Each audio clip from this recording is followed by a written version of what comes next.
This is CoOp HD1 HD3 Hornsby, radio for people, not for profit. Welcome to Volumes, the Austin Public Library radio show. Each week, we explore how your library is more than books. The library is knowledge, technology, and inspiration for our community. Thanks for tuning in to a special episode of Austin Public Library podcast with Jello Biafra, most infamously known for being the lead singer of the Dead Kennedys, who broke up in the 1980s but has since had a long career doing spoken word and political activism and continuing to sing in other music projects such as Lard and projects with the Melvins and Mojo Nixon. And I had the opportunity to have a conversation with him about intellectual freedom and libraries. And I knew him from Boulder, Colorado, where we are both from, and I knew that his mother is a librarian in Colorado, or rather was a librarian in Colorado. So we got to meet up at 4 a.m. and have a conversation about intellectual freedom. So I'd like to begin by asking you to comment on something I just heard you comment a moment ago about your upbringing with your parents and how they were librarians, and they... No, actually only one parent was a librarian.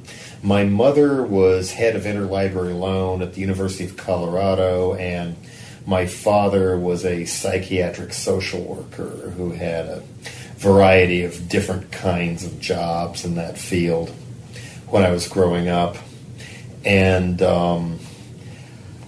I guess what we're talking about was that... I guess looking back, I experienced more of, a very tumultuous, wonderfully tumultuous time in American history in the 1960s, even though I was a child and, when 1970 rolled around, I was only 12. So born in 1958 and whatnot, but... I was always a curious type, and I guess my interest in current affairs, world affairs, political this and that, it's not something I discovered or found. It's just more like it found me, or it was always around. Both, when we eventually got a TV in the house, there wasn't one for the first 4, maybe 5 years of my life, and then finally a TV came in, which I was initially kind of bummed about because it was black and white, and when you turned it on, President Kennedy wasn't on the screen. When we were at the TV store, there was an entire wall of color TVs, and JFK giving a speech or something was on all of them. So I just looked up at this wall. Oh, hi, President Kennedy. And of course, that was also what was on when Kennedy was killed when I was in kindergarten. And I, even though I was 5, remember the day very well. Normally my mother was not prone to crying or anything, but she was crying for the second time that day. The first time being me being out of control or being like I usually am or whatever. And then what I do this time, Mom? The president is dead. And, it didn't take much explaining. And then there was nothing on but that for... who knows how long. I didn't watch a lot of TV, but I did watch a cartoon or two around 5 o'clock, and then the national and the local news, I can't remember in which order, came on after that, and I just watched both with equal fascination. So basically I was just a news hound and saw Oswald get shot live in the living room and then again and again on instant replays.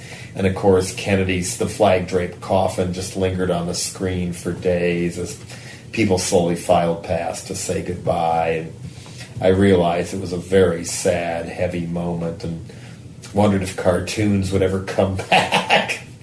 But it also meant that they discussed things with me and my younger sister as a way of trying to instilling values in people when the race riots were starting and the voting rights struggles in the South, which it now looks like we may find ourselves having to repeat in this election and stuff, which I never thought I'd see.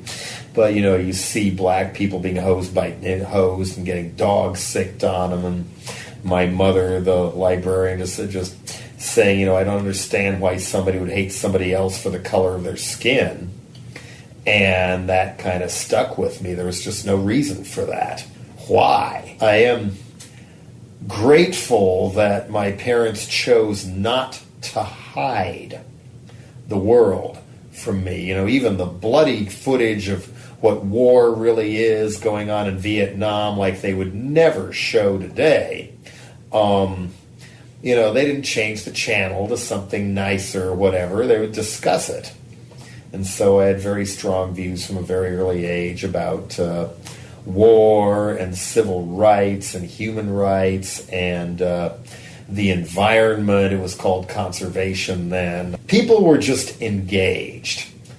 I don't think it was just me, even though people I grew up with then don't seem to remember these things the way I do. But even around fourth grade, age 9, you knew who was for and who was against the Vietnam War. And then in the next year, in fifth grade, it was 1968, the very hard-fought election. You think Donald Trump or George W. Bush was a divisive figure. You never saw Richard Nixon. And on that one, there was even a segregationist running who would be even closer to what the Tea Party would be today, George Wallace, the segregation forever governor of Alabama. Also, a little bit earlier, second grade, fall of 1965, was when I guess my father was trying to get me to shut up and go to sleep, and turned on a radio, brought the radio in the room, played around. Well, maybe you like this, you like this, like this. I heard rock and roll for the first time, and then there was no stopping me. No, leave it here, leave it here. So I was a big music hound.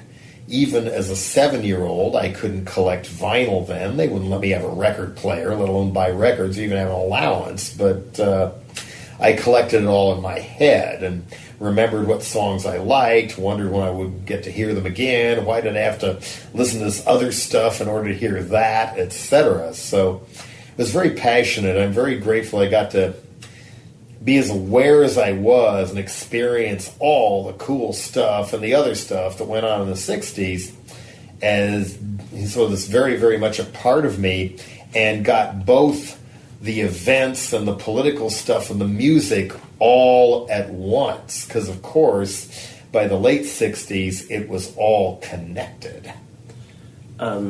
Earlier this evening you mentioned your parents wanted you to be aware of, not hidden from what was going on. Do you feel other classmates of your generation that was not the case? Do you think your mother is a librarian? I'm guessing not, because so many people, even when by the time I was 30 or so, and I'm 58 now, were saying, "Oh, I don't remember much anything from back then," or one, "So you remember more of my old childhood than I do. Why did that happen?" But then I'll like hum a theme from a TV commercial back then or something, and I'll remember it. Bingo. I realized once again I'd chosen well to go west instead of east in search of a dream, because Boulder was just, and the Denver area was still mainly like a ground zero testing ground for the next Eagles or Scientology jazz fusion and stuff like that. And that there was a little bit of a punk scene, but not like what was going on in New York, and let alone the even more extreme stuff I ran into on the West Coast that I ultimately became part of. And but in San Francisco, it was, the shows were at the Mabuhay Gardens were all ages. That was important because a lot of us were under 21. Key difference between the West and New York, for example. And they thought nothing of a band called Dead Kennedys. I mean, even Dirk Dirksen at the Mabuhay, who enjoyed all the shock, was a little weird about the name at first, but got used to it. In time, I mean, it's an example of going with your hunches as an artist. I mean, wouldn't it be great to, set this firecracker off and see what happens. And, let's call a song Kill the Poor. Oh, now we need lyrics. Go with your hunches and then fill in the blanks in a way you can defend it, too. I knew it would have to be defended. And to me, it was a reaction against the sheer cynicism and the selfish me generation stuff that would give birth to the Reagan era 2 years after Dead Kennedys formed. And, that kind of apathy and everything, the post-60s letdown of the 70s, and trying to get to the bottom of that. And that, and then obviously a lot of the cynicism happened with not just John F. Kennedy's killing, but Robert Kennedy too, and Martin Luther King. People felt like they had no more stake in the future of society in general. I'll just be out for myself. And then eventually, when he finally embraced it, Ray said it meant to him that it meant the death of the American dream. And I thought that was a good explanation too. And I realized why you need to be able to defend this stuff, both because I have a label, Alternative Tentacles, and had to realize that, I can't put out anything I can't defend. I will defend the artist's right to have it exist, but if I can't defend it, I can't put my label name on it, which happened when one band I was really hot on, and the album opened with a really horrible homophobic song, and I was just like, I can't do this. I cannot defend this. Plus, it really upset me, so not into the bigotry thing. Art in general is, if not the last, but the main bastion of free speech. And it's harder to cut through in a country where it's so corporatized now, and our country loves stars but hates artists, especially at the funding level. We don't even want you on our major music label unless you're going to be the next Britney Spears or Guns N' Roses or Adele or whatever. And we'd rather be like movie studios and blow millions a year on blockbusters and hope one of the blockbusters doesn't tank than nurture a bunch of really cool music. Because, hey, nobody works here anymore are music fans. We could just be selling Weed Killer. We don't care. It wasn't always that way, and thankfully punk brought back the avenue of the independent release. But yeah, I think if you want to measure how important free speech and arts is, notice who are the first people who get rounded up and jailed or even killed if a dictatorship as horrible as Stalin or Pinochet takes over. He made sure right away they rounded up a very popular, beloved political folk singer named Victor Jara, and they executed him right then and there. They knew that would shut a lot of other people up and scare the living daylights of them. It would be like America just one day taking Bob Dylan out in the street and shooting him through the back of the head, or killing Springsteen or something because you don't like what he said about President Trump or something like that. Of course, Charlie Chaplin was run out of this country as a suspected communist, and others were attacked there too. And part of it was not just beliefs they may or may not have had. It was what their art exposed and poked fun of. And John Lennon went through the same thing. Oh, of course, yeah. And many of us did, thanks to Al Gore's wife, Tipper, and her allies on the religious right. People forget that all the other co-founders of her parents' music resource centers were joined at the hip with focus on the family and the moral majority and Pat Robertson. Tipper was merely acting as a knowing front, as was her husband when he held the anti-music hearings, and the major labels. And this is maybe the worst form of censorship in this country, is when corporations do it by omission, leaving every other important story out of the news except what did Donald Trump do today, or what did the Kardashians do today? And if there's nothing there, then, let's see, where's the terror threat today? Oh, nobody's scared right now? Oh, let's see, how about some drug cartels? You're listening to Volumes, the Austin Public Library radio show.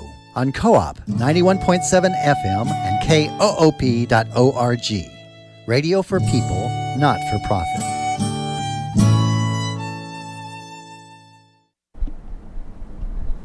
My name is Blair Parsons, and I'm a librarian at the Central Library. Each week I highlight a few programs for adults that are happening around the Austin Public Library. Our full list of programs may be found on the library's events calendar.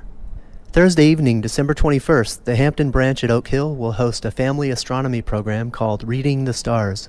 The Austin Nature and Science Center will provide activities, Amy Jackson will offer a story time and stellar crafts, and the Austin Astronomical Society will guide stargazing through several different types of telescopes. Reading the Stars will be at the Hampton branch at Oak Hill, Thursday, December 21st, from 6:30 to 8 o'clock p.m. Saturday evening, December 23rd, the Central Library will host the Austin Symphony for a holiday concert. Austin Symphony's Big Band Stardust Orchestra will perform jazz renditions of holiday favorites in the library's special events center. The concert is Saturday, December 23rd from 6 o'clock to 8:30 p.m. at the Central Library. Hey there, Austin. Teen Program Specialist Michael Harley from the Downtown Central Library here. This week's for the gamers. Mario Kart 8 fans can get behind the wheel for the next installments of the Mario Kart 8 Wii U Winter Tournament. Participants compete against other players to make it to the Grand Championship event. If players don't succeed, they're always welcome to try again at multiple locations. Tournament events are being held at the Little Walnut Creek branch on Thursday, December 21st at 2 p.m. and at the Twin Oaks branch on Friday, December 22nd at 2 p.m. Sign-up begins 30 minutes prior to start time, and the first 32 sign-ups are guaranteed a spot to play. More details for these and additional programs can be found at library.austintexas.gov/events. This is Ann Minner, Managing Librarian at the Old Quarry Branch. I get to highlight some information for children this week. Over the river and through the woods, we spend a lot of time in the car over the holidays.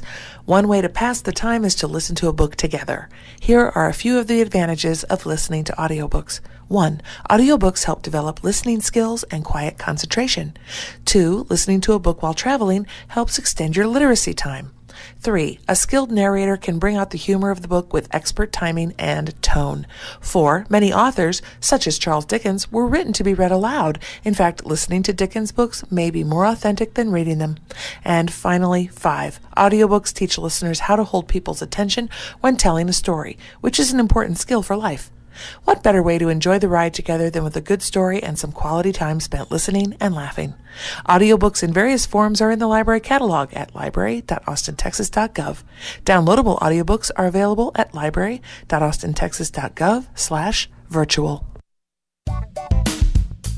If you have a member of the family who isn't driving anymore, have them donate their vehicle to CoOp. We'll arrange for free pickup, even if they don't live in Austin. We can arrange for pickup anywhere in the country. Just call 877-750-5667. Our staff will make all the arrangements. Call 877-750-KOOP now, or donate securely online at koop.org.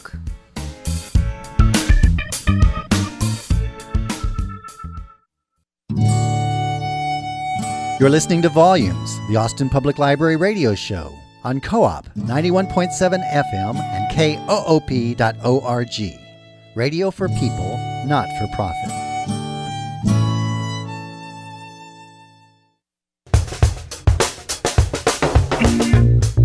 This is Joe, Martha, and Lisa, co-hosts of Writing on the Air.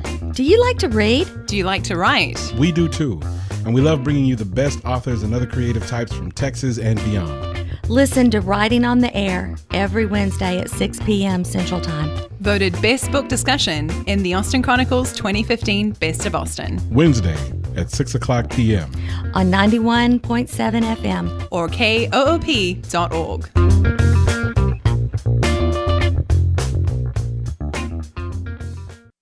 Thanks for tuning in to a special episode of Austin Public Library podcast with Jello Biafra, most infamously known for being the lead singer of the Dead Kennedys, who broke up in the 1980s but has since had a long career doing spoken word and political activism and continuing to sing in other music projects such as Lard and projects with the Melvins and Mojo Nixon. Art in general is, if not the last, but the main bastion of free speech. If you want to measure how important free speech and arts is, notice who are the first people who get rounded up and jailed or even killed if a dictatorship as horrible as Stalin or Pinochet takes over. You know, he made sure right away they rounded up a very popular, beloved political folk singer named Victor Jara, and they executed him right then and there. You know, they knew that would shut a lot of other people up and scare the living daylights. So it would be like America just one day taking Bob Dylan out in the street and shooting him through the back of the head, or killing Springsteen or something because you don't like what he said about President Trump or something like that. Of course, Charlie Chaplin was run out of this country as a suspected communist, and others were attacked there too. And part of it was not just beliefs they may or may not have had. It was what their art exposed and poked fun of. And John Lennon went through the same thing. Oh, of course. You as a parent are really offended by something that your kid is listening to, or a violent video game. Don't just take the whole thing away. They'll just go check it out at their friend's house or learn how to sneak it next time because you, the parent, have just defined yourself as the enemy. No, sit down and talk to them. No music album had ever been tried for its content in American history. Two Live Crew was 2 or 3 years later. And at first, my own attorney, the same Rick Stott from Boulder, says, "Oh yeah, you're charged in L.A." Oh, great. Thinking I probably would be some slap on the wrist in a court hearing. Rick said, "No, you don't understand. CBS is calling, CNN is calling, etc., etc." And then I thought, oh my God, I'm Tipper's pigeon. Okay, that means I have to fight.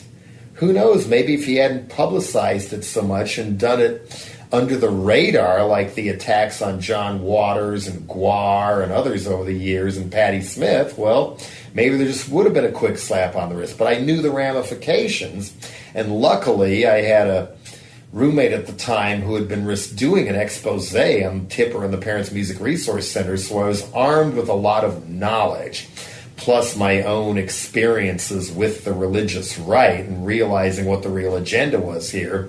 You know, first being exposed when Mr. Thompson, the principal of my middle school, Baseline Junior High, yelled at me and another guy for a good 20 to 30 minutes on why God wanted us to be more serious about PE class. And I had to sit there and nod along, even though I realized this guy is out of his mind and he's the one who's got power.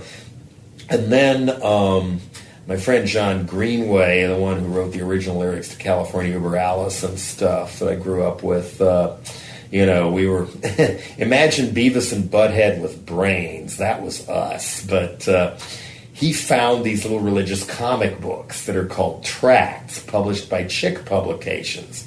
And here was all the Illuminati stuff and the Jesuits causing the Holocaust and God hates you for this reason, God hates music for that reason, the Druids infected rock and roll, all Christian rock musicians are dupes of the devil because they're playing Druid rhythms. Now I'm talking over several years of Chick Publications and those tracts. But when people are saying, oh, Jerry Falwell isn't serious when he thinks he can tell Reagan what to do and he wants to make everybody worship the same God he does and execute people for being gay, and I'm like, no, people, these people are serious. I have experience with them. They're out of their skulls, but they have way too much power, and this is what they want to do with it, and this is why we fight them with music, like Dead Kennedys and God We Trust Incorporated, EP, and many others. And so ultimately, I wound up being one of the main national point people, Frank Zappa being the bigger one, against censorship of music and the arts, and was exhausted doing all these interviews and trying to fundraise to defend ourselves at this trial and everything else. And it took a lot out of me, but ultimately it was a good thing because it really exposed Tipper and the Parents Music Resource Center for what they were. And they had a lot more trouble getting away with this stuff after that. And getting, some local sheriff to go nuts on somebody or go attack a comic book store or whatever. It helped put a damper on that, I think. And, of course, Jimmy Hahn in L.A. couldn't go bust bigger musicians when he was unable to convict me. In the end, a year and a half later, after a 3-week trial, the jury was deadlocked 7-5 in favor of acquittal. The prosecutor, Michael Guarino, who was like George Bush Sr., a younger one with a beetle do, he filed for a new trial, and because it was a mistrial, hung jury, and thankfully the judge denied it, although she said, I hope the defendants have learned their lesson. I'm like, yeah, but not the one you think, lady. But ironically, Guarino later apologized to me for the whole thing. Said that they picked us, he had no idea my lyrics were socially relevant. And that was why he fought so hard to keep the lyrics out of the trial. And so they couldn't be introduced as evidence, and later told Option magazine that as soon as he lost the battle to keep the lyrics out, he realized he was probably going to lose the case.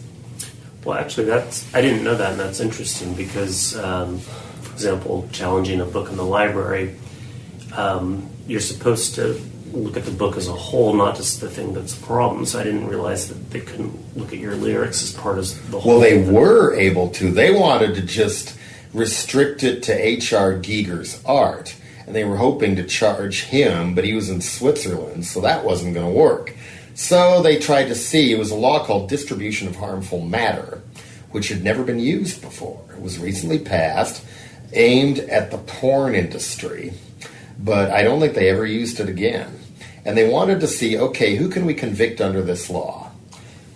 They wanted me not as the artist, but because I owned the record company. They wanted the record company owner, and let's charge the wholesaler, let's charge the retailer. Okay, the retailer play ball with us and give up the name of the wholesaler. Let's charge the distributor, More Damn Records, who sold it to the wholesaler. So let's see who in the chain we can get. They were just experimenting with the law, basically. But the public target was me. And I fought back very publicly. I mean, knowing even if we lost the case, which I was terribly nervous about, knowing there would be a precedent and the whole music industry would want to strangle me and hang me from a light pole and stuff. And I couldn't let that. Maybe I exaggerated that in my mind, but I was very frightened of that. But, oh yeah, I think I said that all right. Just a way of, in a way, putting a chilling effect on any more of those kind of prosecutions. Ironically, to piggyback on this, the Houston Police Department, who at that point was one of the most notoriously violent and murderous in the entire United States, and they picked up a kid who they'd known as from other run-ins with the law as a juvenile delinquent, said, we got you on this charge, you're going to the joint for a long time, but we'll let you go if you will go into this record store we want to attack and buy Dead Kennedy's Frankenchrist album. And so this frightened kid goes up and buys Frankenchrist. The cops storm in and get ready to drag the clerk away and everything else, only to discover their horror that the kid had bought a cassette instead of a vinyl LP. And there's no way you can insert a poster into a cassette box, so it didn't have it. That was the end of their attempt to piggyback on that one.